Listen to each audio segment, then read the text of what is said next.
যখন চোখ ভিজে যায় রাতে চোখে ছিল স্বপ্ন, হাতে ছিল ক্যামেরা, আর হৃদয়ে ছিল প্রকৃতির প্রতি অগাধ ভালোবাসা।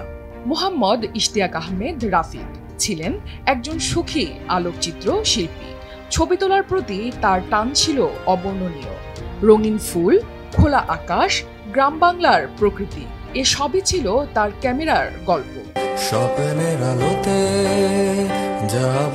2 মে শুক্রবার রাজধানীর কুড়িল রেল লাইনের ধারে কৃষ্ণচূড়ার ছবি তুলতে গিয়েছিলেন রাফিদ। প্রকৃতির মাঝে হারিয়ে গিয়ে বুঝতেই পারেননি তার পেছন থেকে ধেয়ে আসছে একটি ট্রেন। ঠিক সেই মুহূর্তে রাফিদের সামনে দিয়ে যাচ্ছিল আরেকটি ট্রেন, তাই পেছন থেকে ছুটে আসা ট্রেনের শব্দ তার কানে পৌঁছায়নি।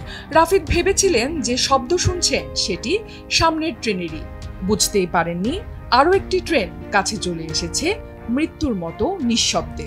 চারপাশের মানুষ চিৎকার করে তাকে সতর্ক করার চেষ্টা করেছিলেন, কিন্তু সেই চিৎকার রাফিদের কান পর্যন্ত পৌঁছায়নি। কয়েক সেকেন্ডের বিভ্রান্তি, আর তাতেই ঘটে যায় মর্মান্তিক দুর্ঘটনা। মুহূর্তের অসতর্কতায় লাইনের ওপর দাঁড়িয়েই প্রাণ হারান এই তরুণ আলোকচিত্রী। পাশের ট্রেনের এক যাত্রী মোবাইলে সেই হৃদয় বিদারক দৃশ্য ধারণ করেন, যা মুহূর্তে ছড়িয়ে পড়ে সামাজিক যোগাযোগ মাধ্যমে। ঘটনাস্থলে পড়েছিল রাফিদের ক্যামেরাটি। দেখলেই বোঝা যায় ক্যামেরাটি ছিল তার সবচেয়ে প্রিয় সঙ্গী। ভালোবাসার ছোঁয়ায় সাজানো সেই ক্যামেরার গায়ে ছিল হরেক রকমের রঙিন স্টিকার। ঠিক যেমন ফুলের রঙে মোহিত হতেন রাফিদ, তেমনি ক্যামেরাটিকেও যেন বানিয়েছিলেন রঙিন ও জীবন্ত। ঘটনার সময় রাফিদের খালাতো ভাই মুস্তাফিজুর রহমান তার সঙ্গে ছিলেন।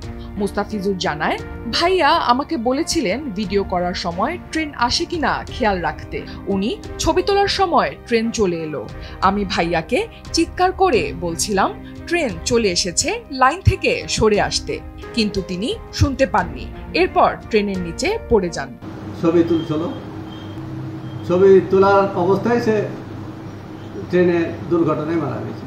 আর খালাইতো ভাই আসছিল, আমার চিল্লাইছে যে ওখান থেকে সরা পড়ো, কিন্তু সম্ভবত সে দুইটা পাশাপাশি ট্রেন যেহেতু এসছে, সেহেতু সে ট্রেনে শুনতে পায়নি।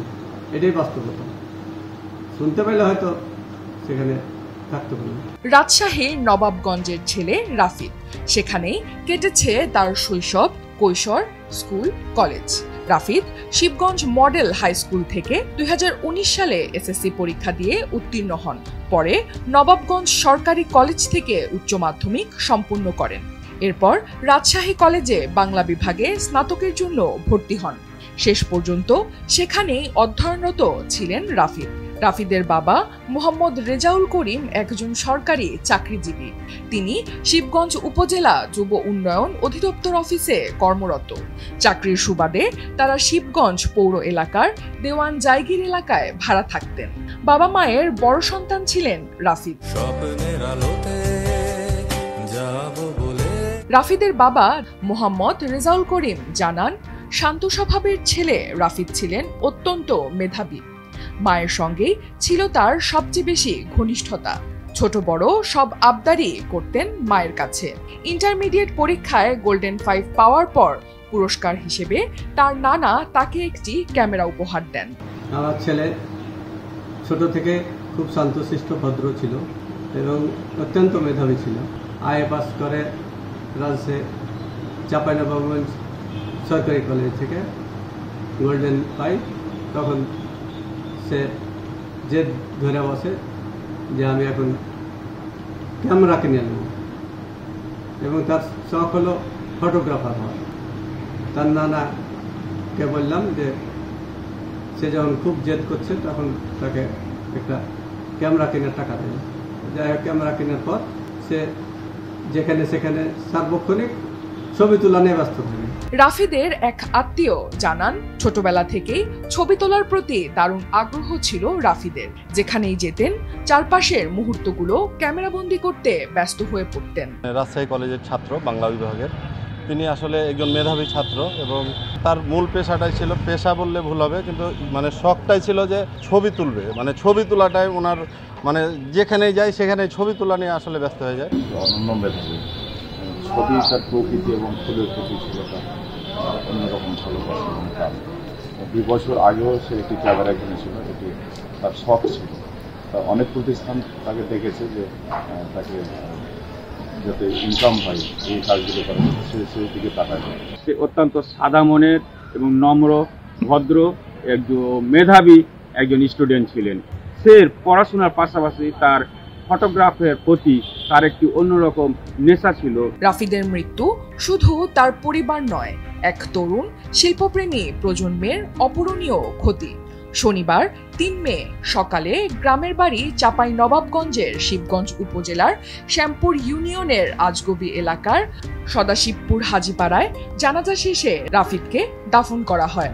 এলাকার শত শত মানুষ শেষ শ্রদ্ধা জানাতে সেখানে ছুটে আসেন। এটি আমাদের জন্য আসলে অত্যন্ত দুঃখের বিষয়।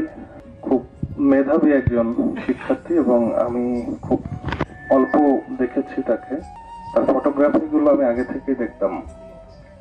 চমৎকার তার প্রতিভা ছিল ফটোগ্রাফির প্রতি এবং খুব ভালো নেশা ছিল। আমাদের উপজেলার বিভিন্ন প্রোগ্রামে অনেক সময় তাকে আমরা পেয়েছি। বাবার একমাত্র পুত্র সন্তান, সবকিছু মিলে অত্যন্ত ভদ্র, নম্র এবং একজন খুব ভালো বন্ধু হিসাবে সকলের সাথে মিশত। ছবির ভেতর জীবনের রং খুঁজতে গিয়ে চিরতরে নিঃশেষ হয়ে গেল এক সম্ভাবনাময় তরুণ। রাফিদের মৃত্যু যেন আমাদের মনে করিয়ে দেয় স্বপ্নের পেছনে ছুটে চলার পাশাপাশি জীবনে সতর্কতাও জরুরি। অনন্যা দাস, দেশ টিভি। যায় রাতে